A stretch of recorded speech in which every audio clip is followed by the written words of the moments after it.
DC Masud DV হারুনের চাইতে হাজার গুণ বেশি প্রভাবশালী, কারণ সাবেক প্রধানমন্ত্রী শেখ হাসিনা হারুনের কাঁধে কোনো দিন হাত রাখেনি অথবা কাউকে উদ্ধার করার জন্য কোনো কালে ফোনও দেননি। অন্যদিকে প্রধানমন্ত্রী তারেক রহমান প্রথম সাক্ষাতেই মাসুদের কাঁধে হাত রেখে আশীর্বাদ করেছেন। তারপর মজলুম পিতা যখন প্রধানমন্ত্রীর গাড়ি থামিয়ে তার ছেলেকে উদ্ধার করার জন্য আকুতি জানিয়েছেন, তখন প্রধানমন্ত্রী স্বরাষ্ট্রমন্ত্রীকে ফোন করেনি।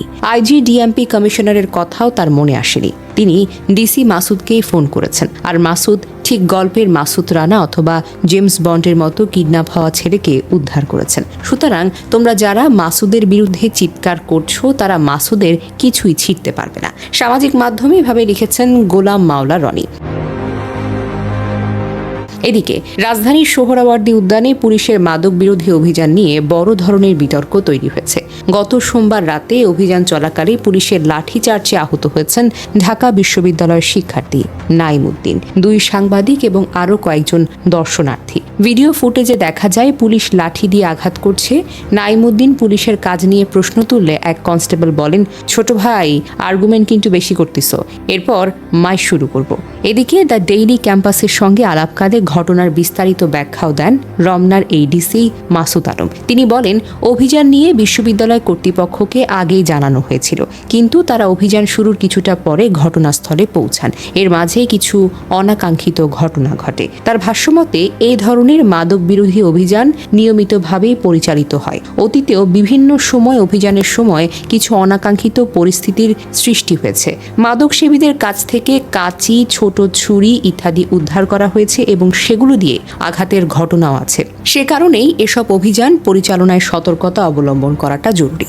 রমজান মাস ও সাম্প্রতিক ব্যস্ততার কারণে কিছুদিন সরাসরি উপস্থিত থাকা সম্ভব হয়নি বলেও তিনি উল্লেখ করেছেন। তবে সংশ্লিষ্ট এলাকায় সচেতনতামূলক অভিযান পরিচালনা করা হয়েছে যাতে কিশোর ও তরুণরা অযথা বাহিরে অবস্থান করতে না পারে। তিনি দাবি করেছেন, রাত 9:30টার পর সেখানে সাধারণ দর্শনার্থীরা বা ঘুরতে আসা মানুষের উপস্থিতি ছিল না। অধিকাংশই সন্দেহভাজন হিসেবে বিবেচিত।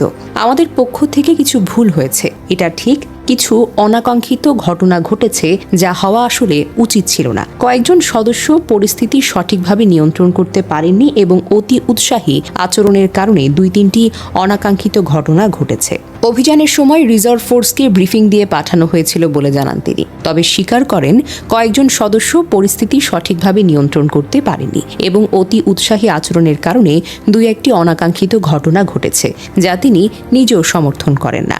সিনিয়র এক পুলিশ কর্মকর্তার ভাষ্যমতে, আমাদের পক্ষ থেকে কিছু ভুল হয়েছে, এটা অবশ্যই ঠিক। কিছু অনাকাঙ্ক্ষিত ঘটনা ঘটেছে যা হওয়া উচিত ছিল না। এই ঘটনার সঙ্গে জড়িত 4 জন সদস্যকে ইতোমধ্যে ক্লোজড করা হয়েছে এবং তাদের বিরুদ্ধে বিভাগীয় ব্যবস্থা নেওয়ার প্রক্রিয়া চলছে বলে জানান তিনি। অভিযানের নিয়ম প্রসঙ্গে তিনি বলেন, কাউকে আটক করলে প্রথমে আইনসম্মতভাবে তল্লাশি করা হবে, কিছু পাওয়া গেলে প্রয়োজনীয় ব্যবস্থা নেওয়া হবে, আর কিছু না পাওয়া গেলে তাকে চলে যেতে দেওয়া হবে। তিনি দাবি করেন, সাধারণত কারো সঙ্গে অসম্মানজনক আচরণ করা হয় না। তবে তিনি প্রশ্ন তোলেন, সংশ্লিষ্ট ব্যক্তি কেন রাতের অন্ধকারে নির্দিষ্ট পথ ব্যবহার না করে ভেতরের রাস্তা দিয়ে হেঁটেছেন। তার মতে, রাত 10টার দিকে অন্ধকার এলাকায় চলাচল স্বাভাবিক কিছু নয় এবং এই বিষয়টি সন্দেহের উদ্বেগ করে। তবে বিষয় যাই হোক না কেন, মাদক বিরোধী অভিযান নিয়মিতভাবে কার্যক্রম, আগামীতেও এটা চলবে এবং চলমান। তবে ভবিষ্যতে যেন এই ধরনের কোনো অনাকাঙ্ক্ষিত ঘটনা না ঘটে,